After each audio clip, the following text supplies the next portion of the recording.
আজকের ফটোশপ টিউটোরিয়ালে আমরা শিখব কিভাবে টেক্সটাইল প্যাটার্ন তৈরি করা যায়। এটাকে টেক্সটাইল চেক প্যাটার্নও বলে। আর আমরা এই প্যাটার্নটি কিভাবে তৈরি করতে হয় সেটা আমরা আজকে জানব। তো এই জন্য প্রথমে আমরা ফাইলে ক্লিক করছি। ফাইলে ক্লিক করার পর নিউয়ে ক্লিক করব। নিউয়ে ক্লিক করার পর আমরা এখান থেকে নতুন একটি ডকুমেন্ট ওপেন করে নেব এবং সেটি থাকবে পিক্সেলে, এবং পিক্সেলটা আমি এখানে রাখছি 600, আর হাইটও রাখছি 600, এবং রেজুলেশন আমি এখান থেকে রাখছি 300। কালার মোড থাকবে এখান থেকে RGB। আপনারা চাইলে এখান থেকে হোয়াইট এবং হাইট আপনাদের পছন্দ মতো রাখতে পারেন। তো এরপর আমরা ওকে লেখা দিয়ে ক্লিক করব। নতুন একটি ডকুমেন্ট আমরা পেয়েছি, আমরা নতুন একটি লেয়ার তৈরি করে নিচ্ছি। নিউ লেয়ারে ক্লিক করে ফরগ্রাউন্ড কালার আমরা এখান থেকে ক্লিক করব, আর এখান থেকে আমি গ্রিন কালার রাখছি। গ্রিন কালার নেওয়ার পর আমরা এখান থেকে সিলেক্ট করব রেক্ট্যাঙ্গেল মার্কি টুল। রেক্ট্যাঙ্গেল মার্কি টুল সিলেক্ট করার পর আমরা এখান থেকে ড্র্যাগ করে নেব। ড্র্যাগ করে নিতে হবে। ড্র্যাগ করে নেওয়ার পর আমরা এখান থেকে মূলত এর উইথনেসটা রাখবো মূলত 18%। আর এভাবে যদি রাখতে কষ্ট হয় সেক্ষেত্রে আমরা এখান থেকে স্টাইল এখানে নর্মাল দেওয়া আছে, আমরা এখানে ক্লিক করে এখান থেকে ফিক্সড সাইজে ক্লিক করে নিচ্ছি, এবং হোয়াইট এখান থেকে করতেছি 18, এবং হাইট এখান থেকে করে দিচ্ছি 600। শুধু ক্লিক করে নিলেই হয়ে যাবে। এরপর আমরা কালারটিকে অ্যাপ্লাই করব। এখানে আমরা কিবোর্ড থেকে অল্টার প্রেস করে ব্যাক স্পেস প্রেস করছি। এরপর আমরা মুভ টুল ক্লিক করব। মুভ টুলসে ক্লিক করার পর একে আমরা কপি করে নেব। অল্টার প্রেস করে আমরা একে একটি কপি করেছি, আর এই জুম করে নিচ্ছি। একটু জুম করে নেওয়ার পর একে আমরা অ্যাডজাস্ট করে বসিয়ে নেব। এই লাইন দুটিকে একসাথে করে নেব, এবং এর কালারটিকে আমরা রাখবো হোয়াইট। কিবোর্ড থেকে কন্ট্রোল প্রেস করে ব্যাক স্পেস প্রেস করলে এটি হোয়াইট হবে। আর এখন কালারটি বোঝা যাচ্ছে না, কারণ হচ্ছে যে ব্যাকগ্রাউন্ডটা হোয়াইট। আমরা যদি এই আইটিকে অফ করে দিই তাহলে বুঝতে পারবো। তো আমি আইটিকে অফ করে রাখছি। কন্ট্রোল প্রেস করে ডি প্রেস করব, ডি সিলেক্ট হয়ে যাবে। তো এরপর আমরা এখান থেকে আবারও সিলেক্ট করছি রেক্ট্যাঙ্গেল টুল। রেক্ট্যাঙ্গেল টুল সিলেক্ট করার পর এখান থেকে আমরা নর্মাল করে নিচ্ছি। এরপর আমরা এখান থেকে একে আরও একটি প্যাটার্ন তৈরি করব। এখান থেকে ড্র্যাগ করে নেব। এখান থেকে ড্র্যাগ করে নেওয়ার পর ঠিক এভাবে আমরা ড্র্যাগ করে নিচ্ছি। এডিটে ক্লিক করব। এডিটে ক্লিক করার পর এখান থেকে ডিফাইন প্যাটার্নে ক্লিক করছি, দেন ওকে লেখাতে ক্লিক করছি। প্যাটার্নের নাম চাইলে আপনারা যে কোনো নামে রাখতে পারেন।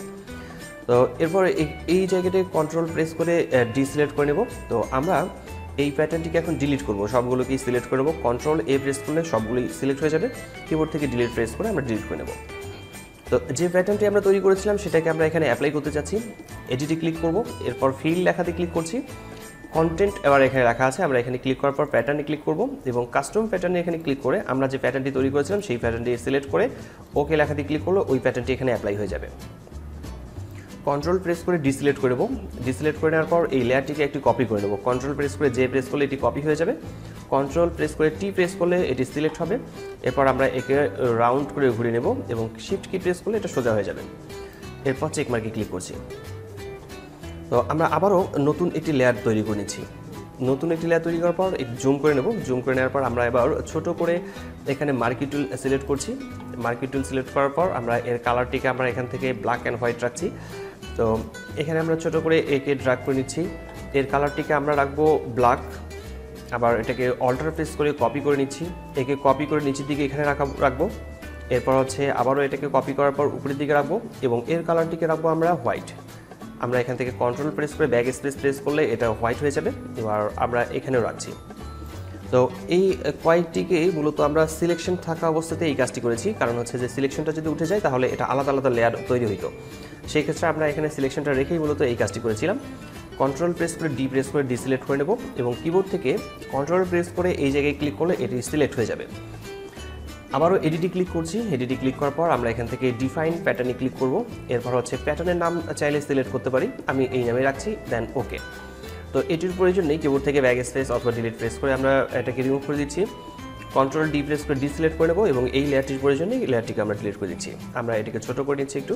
এরপর এই লেয়ারটিতে ক্লিক রেখে আমরা এখান থেকে লেয়ার মার্কস করে নিচ্ছি, এবং এই লেয়ার মার্কসে ক্লিক রেখে আমরা এডিটে ক্লিক করব। এডিটে ক্লিক করার পর ফিলে ক্লিক করছি। ফিলে ক্লিক করার পর এখানে প্যাটার্ন সিলেক্ট করতে হবে, এবং কাস্টম প্যাটার্নের এখানে ক্লিক করে লাস্ট যে প্যাটার্নটি তৈরি করেছিলাম সেটিতে ক্লিক করে আমরা ওকে লেখাতে ক্লিক করছি। ওকে লেখাতে ক্লিক করার পর দেখতে পাচ্ছেন যে এটি মূলত টেক্সটাইল প্যাটার্ন চলে আসছে। ঠিক এভাবে আমরা খুব সহজেই মূলত টেক্সটাইল প্যাটার্নগুলো তৈরি করতে পারি। আশা করি বিষয়টি বুঝতে পেরেছেন। কোথাও সমস্যা হলে কমেন্ট করে জানাতে পারেন, আমি প্রতিটি কমেন্টে রিপ্লাই করি। আজকের টিউটোরিয়ালটি এখানে শেষ করছি। দেখা আছে ফটোশপের নতুন কোনো টিউটোরিয়ালে। ততক্ষণ পর্যন্ত সবাই ভালো থাকবেন, সুস্থ থাকবেন। ধন্যবাদ সবাইকে। আল্লাহ হাফেজ।